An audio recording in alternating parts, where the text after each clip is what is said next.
আজও রাত ৩টে বেজে গেল, এখনও ঘুম আসছে না। কাল আবার সকালে তাড়াতাড়ি উঠতেও হবে। উফ, রোজ রোজ এই একই প্রবলেম। রাতে একটা ভালো ঘুম দিয়ে সকালে একদম ফ্রেশ আর এনার্জাইজড হয়ে ঘুম থেকে ওঠার অনুভূতিটাই একদম অন্যরকম। কিন্তু দুঃখের ব্যাপারটা হলো, এই মডার্ন সোসাইটিতে আমাদের মধ্যে বেশিরভাগ লোকই এখন আর এতটা ভাগ্যবান নেই। আর তার ফলস্বরূপ ঘুমের ঘাটতির কারণে আমাদের মাসুলও গুনতে হচ্ছে। আর এরমও নয় যে এই মাসুলের পরিমাণটা খুব অল্প স্বল্প, যেটাকে ইগনোর করা যেতে পারে। Immune system failure, depression, cancer, diabetes, memory loss, এগুলো তার মধ্যে থেকে শুধু কয়েকটা নাম মাত্র। সবথেকে দুঃখের কথা হলো, বেশিরভাগ লোক এটা জানেই না যে তার বেশিরভাগ রোগ, এমনকি তাকে কেমন দেখতে, মানে তার লুকিংয়ের সাথে জড়িত বেশিরভাগ সমস্যার আসল কারণ হলো তার কন্টিনিউয়াসলি ঘুমের ঘাটতি।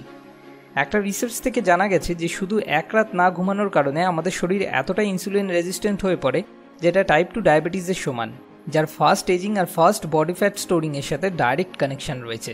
প্লিজ ভাই, এরকম বলো না। এখন ভাই যেটা সত্যি সেটা তো সত্যি, এতে আমি কি করতে পারি বলুন? এবার আপনি ইম্যাজিন করুন, এরকম একদিন, 1 মাস, 1 বছর, 10 বছর অবধি কন্টিনিউ চলতে থাকলে কি অবস্থা হবে আপনার। কানাডিয়ান মেডিকেল অ্যাসোসিয়েশন জার্নালে পাবলিশ করা একটা রিসার্চ থেকে জানা যায়, ঘুমের ঘাটতি ওজন কমানোর অক্ষমতার সাথে ডাইরেক্টলি রিলেটেড। দুটো গ্রুপের লোকদের নিয়ে একই ডায়েট, একই এক্সারসাইজ রুটিন দেওয়া হলো। তাদের মধ্যে যেই গ্রুপের লোকেদের ঘুমের ঘাটতি ছিল, মানে যারা রাতে 6 ঘন্টা থেকে কম ঘুমাতেন, তারা সেকেন্ড গ্রুপদের তুলনায় যারা কিনা রাতে 6 ঘন্টার বেশি ঘুমাতেন, তাদের থেকে অনেক কম হারে শরীরে ফ্যাট আর ওয়েট লস করতে সক্ষম হলেন। আমি আশা করি এতক্ষণ অবধি আমি আপনাকে বোঝাতে পেরেছি ঘুমের ঘাটতি কেন একটা বড় সমস্যা, যেটাকে একদমই ইগনোর করা চলে না। তাহলে এর সমাধান কি? সেটাই আমি আজ আপনার সাথে শন স্টিভেনসনের বই স্লিপ স্মার্টার থেকে শেয়ার করতে চলেছি, যাতে আপনি খুব সহজেই স্মার্টার, ফাস্টার আর বেটার স্লিপ কোয়ালিটি এনজয় করতে পারেন।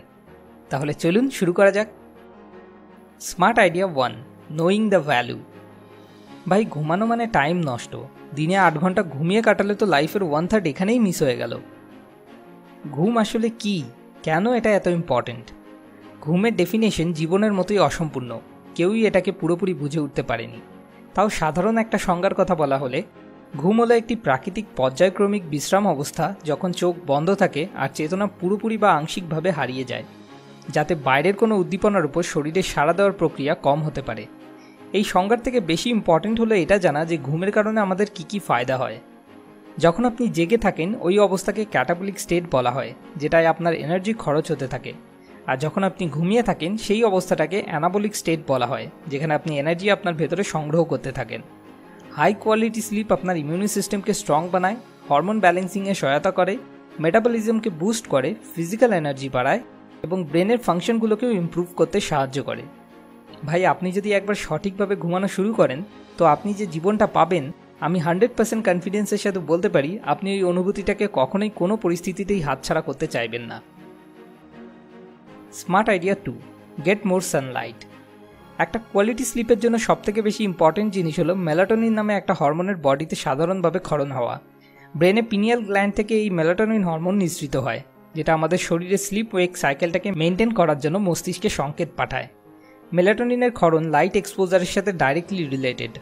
দিনে যত বেশি সম্ভব আলোর মধ্যে থাকার চেষ্টা করুন, আর রাতে যত কম সম্ভব আলোর সম্মুখীন হওয়ার চেষ্টা করুন, আর দেখুন কীরকম ম্যাজিকের মতো আপনার ঘুমের কোয়ালিটি ইমপ্রুভ হয়। Smart idea 3, avoid the screen. আপনার ঘুমের কোয়ালিটি ইমপ্রুভ করার জন্য এখনই যদি আপনি কিছু করতে পারেন, তো সেটা হলো আর্টিফিশিয়াল ব্লু স্ক্রিন, যেমন মোবাইল, টিভি, ল্যাপটপ, এগুলোকে অ্যাভয়েড করা। এরা আপনার বডিতে ডে টাইম হরমোন যেমন কর্টিসল ক্ষরণ ট্রিগার করে দেয়, যেটা আপনার ঘুমের ন্যাচারাল প্রিপারেশনে প্রভাব ফেলে। যদি আপনি একটা গভীর ঘুম পেতে চান, যেটা কিনা খুবই দরকার, তাহলে শুতে যাওয়ার কম করে 1 ঘন্টা আগে এইসব স্ক্রিনগুলোকে বন্ধ করে দিন। যদি আপনি এটা না করেন আর সারা রাত ধরে বসে ক্ল্যাশ অফ ক্ল্যান্স খেলতে থাকেন, তাহলে আমার মনে হয় না ক্ল্যাশ অফ ক্ল্যান্সের মালিক আপনার হসপিটালের বিল পে করতে আসবে। Smart idea 4, use blue light filters. Clash of clans বাদ দিয়ে কখনো কখনো এরকম সিচুয়েশনও আসতে পারে যখন আমাদের না চাইতেও অনেক রাত অবধি কম্পিউটার বা মোবাইলে কাজ করতে হতে পারে। এখানে টেকনোলজি আপনার কাজে আসবে। আমার মোবাইলে আমি একটা blue light filter app install করে রেখেছি, যেটা অটোমেটিক্যালি সন্ধ্যা 8টা বাজার পরই অন হয়ে যায় আর সব প্রবলেমেটিক ব্লু লাইটগুলোকে মোবাইল স্ক্রিন থেকে ফিল্টার আউট করে দেয়। তবুও যদি আপনি কোয়ালিটি স্লিপ পাওয়ার ব্যাপারে সিরিয়াস হন, তবে সবথেকে ভালো হবে শোয়ার 1 ঘন্টা আগে থেকে সব স্ক্রিনগুলোকে অ্যাভয়েড করা। Smart idea 5, avoid caffeine. Caffeine একটা খুব পাওয়ারফুল নার্ভাস সিস্টেম স্টিমুল্যান্ট। যদি আপনার নার্ভাস সিস্টেম লিট আপ হয়ে যায়, তাহলে তো ভাই আপনি কোয়ালিটি স্লিপ পাওয়ার কথা ভুলেই যান।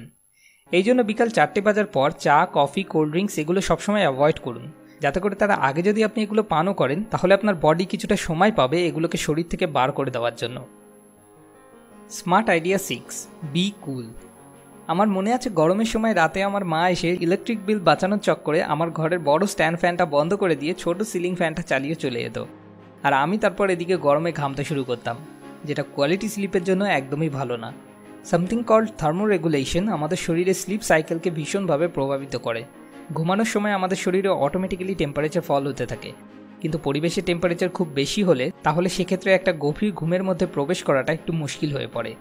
একটা রিসার্চ থেকে জানা গেছে 20 ডিগ্রি সি উষ্ণতা কোয়ালিটি স্লিপের জন্য একদম পারফেক্ট, কিন্তু 12 ডিগ্রি সি থেকে কম বা 23 ডিগ্রি সির বেশি উষ্ণতা গভীর ঘুমে বাধা হয়ে দাঁড়াতে পারে। Smart idea 7, get to the bed at right time.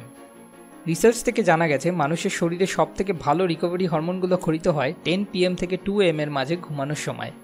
Extra আপনি যতটা সময় ঘুমান সেটা বোনাস, কেননা আমাদের পূর্বপুরুষরা সূর্য ডোবার কিছু সময় পরেই ঘুমাতে চলে যেতেন, আর তাদের থেকেই বিবর্তিত হয়ে আমরা তৈরি হয়েছি।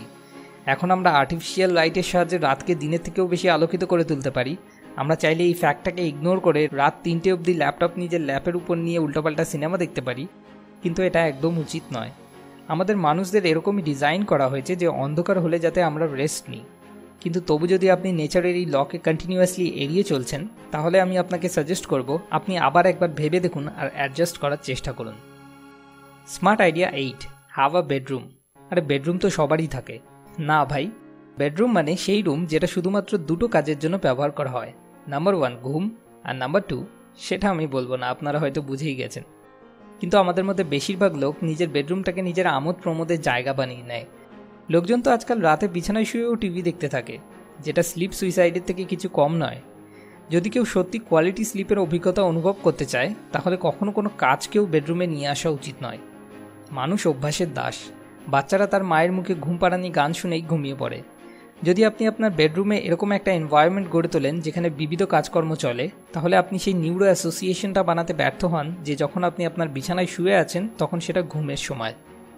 আপনি হয়তো বলতে পারেন, আমি কি বাচ্চা নাকি? কিন্তু আসলে আমরা সবাই শুধু সাইজে বড় বাচ্চাই, যাদের প্রোগ্রামিংও একদম সেম। নিজের বেডরুমকে একটা সুন্দর পবিত্র জায়গা বানান যেখানে শুধু শান্তি আর বিরাম প্লাবিত হয়। এতে আপনার বেডরুমে আসা মাত্রই আপনি খুব সহজে গভীর ঘুমে ডুবে যেতে পারবেন। Smart idea 9, calm the inner chatter. অনেক সময় এরকম হয় রাতে লাইট অফ করে বিছানায় শোয়ার পরই হঠাৎ যেন সব ইম্পর্টেন্ট কাজগুলো মাথায় ঘুরতে শুরু করে দেয়। রাতে বিছানায় শোয়ার পরই আমরা যেন দার্শনিক হয়ে উঠি। দুনিয়ার সব কেন, কি করে, কেমন করে এইসব মাথায় ঘুরতে থাকে। এই প্রবলেমকে ইনার চ্যাটার বলা হয়। এই ইনার চ্যাটারের আসল কারণ হলো স্ট্রেস। কিন্তু চিন্তার কোনো কারণ নেই, সমস্যা থাকলে তার সমাধানও আছে। আর এই সমস্যার সমাধান হলো মেডিটেশন। মেডিটেশন একটা টনিকের মতো যেটাকে আপনি চাইলে রেগুলার ব্যবহার করতে পারেন। শোয়ার আগে শুধু 5 মিনিটের মেডিটেশনও আপনাকে অনেক বেশি সাহায্য করতে পারে। অনেক রিসার্চ থেকে জানা গেছে মেডিটেশন আমাদের শরীরে অনেকগুলো ফিল গুড হরমোন আর এন্ডোরফিনস খরিত করতে সাহায্য করে, আর স্ট্রেস হরমোন যেমন কর্টিসল ক্ষরণ হ্রাস করে। আপনি অন্য কোনো জিনিস ব্যবহার করেও আপনার শরীরে এইসব কাজ করাতে পারেন, কিন্তু সেটা খুব ব্যয়বহুল হবে, যেখানে মেডিটেশন একদম ন্যাচারাল আর free. Smart idea 10, wake up early. Ironically নিজের ঘুমের কোয়ালিটি ইমপ্রুভ করার জন্য যদি আপনি সত্যি এফেক্টিভ কিছু করতে পারেন তাহলে সেটা হলো সকালে তাড়াতাড়ি ওঠা। যেমন প্রথমেই আমি বলেছিলাম মানুষের জন্য একটা ঘুমের প্যাটার্ন অলরেডি ডিজাইন করা রয়েছে। সকালে তাড়াতাড়ি ওঠায় আপনি আপনার এন্ডোক্রিন সিস্টেমকে ওই প্যাটার্নের সাথে সঠিকভাবে লিঙ্ক করায় সফল হন, যাতে আপনি কর্টিসল আর মেলাটোনিনের প্রাকৃতিক ক্ষরণের সুবিধা নিতে পারেন। শুরুতে আপনার একটু সমস্যা হবে, কিন্তু 1-2 সপ্তাহ কন্টিনিউ করার পর আপনি ওই অদ্ভুত লেট নাইট ওয়ারিড হয়ে জেগে থাকার অনুভূতির হাত থেকে রেহাই তো পাবেনই, আর তার সাথে সাথে সকালে ওঠার পর রিফ্রেশ এবং এনার্জাইজড অনুভব করার অনুভূতিও লাভ করবেন। এবার আপনাকে কোয়ালিটি স্লিপ পাওয়ার জন্য এই 10টার মধ্যে 10টা আইডিয়াকেই বাস্তবায়িত করার কোনো দরকার নেই। আপনাকে এর মধ্যে থেকে যে কোনো একটা বা দুটো আইডিয়াকে বেছে নিতে হবে, আর আজ থেকেই সেটাকে ইমপ্লিমেন্ট করতে হবে। আমার পুরো বিশ্বাস 1 বা 2 সপ্তাহের মধ্যেই আপনি অনেক বড় একটা পার্থক্য লক্ষ্য করতে পারবেন, আর তখন সেই অভিজ্ঞতাটা আমাদের সাথে শেয়ার করতে ভুলবেন না যেন। যেমন এই বইয়ের লেখক শন স্টিভেনসন বলেছেন, When you are sleep deprived, you are unknowingly setting up a steel cage match between your willpower and your biology. যদি আপনি আরও ডিটেলসে এই ব্যাপারে জানতে চান তাহলে নিচে ডেসক্রিপশনে দেওয়া লিঙ্ক থেকে গিয়ে amazon.in থেকে এই বইটা কিনতে পারেন। এবার পালা লাস্ট উইকস মোস্ট মোটিভেটিং কমেন্টের। অ্যান্ড ডি, আপনাকে অনেক অনেক ধন্যবাদ এত সুন্দর একটা ফিডব্যাক দেওয়ার জন্য। এটা সত্যি আমাদের কাছে অনেক মূল্যবান। সবশেষে আপনার কাছে একটা ছোট্ট অনুরোধ, যদি এই ভিডিও থেকে আপনার নিজের জীবনের কোনো সমস্যার সমাধান খুঁজে পেতে সত্যি এতটুকুও কোনো সাহায্য হয়ে থাকে, তাহলে অবশ্যই এই ভিডিওটাকে লাইক আর শেয়ার করুন। কারণ কে বলতে পারে, যদি এই ভিডিও থেকে আপনার কোনো সাহায্য হয়ে থাকে তাহলে শেয়ার করলে হয়তো আপনার কোনো বন্ধু বা বান্ধবীরও সাহায্য হয়ে যেতে পারে। যতগুলো লাইক আসবে আমি বুঝবো ততজনকে আমি একটু হলেও সাহায্য করতে পেরেছি। আর আপনি এরপর কোন টপিকে বুক রিভিউ চান সেটা নিচে কমেন্ট করে আমাদেরকে জানান, কেননা আপনাকে সাহায্য করতে পারাটাই আমাদের আসল উদ্দেশ্য। পরের সপ্তাহে আমরা যখনই এরকম কোনো নতুন ভিডিও আপলোড করব তার নোটিফিকেশন পাওয়ার জন্য সাবস্ক্রাইব বাটনে ক্লিক করার পর পাশে আসা বেল আইকনে ক্লিক করে আমাদের সঙ্গে কানেক্টেড থাকুন। মোর উইজডম, মোর সলিউশন, বেটার লাইফ।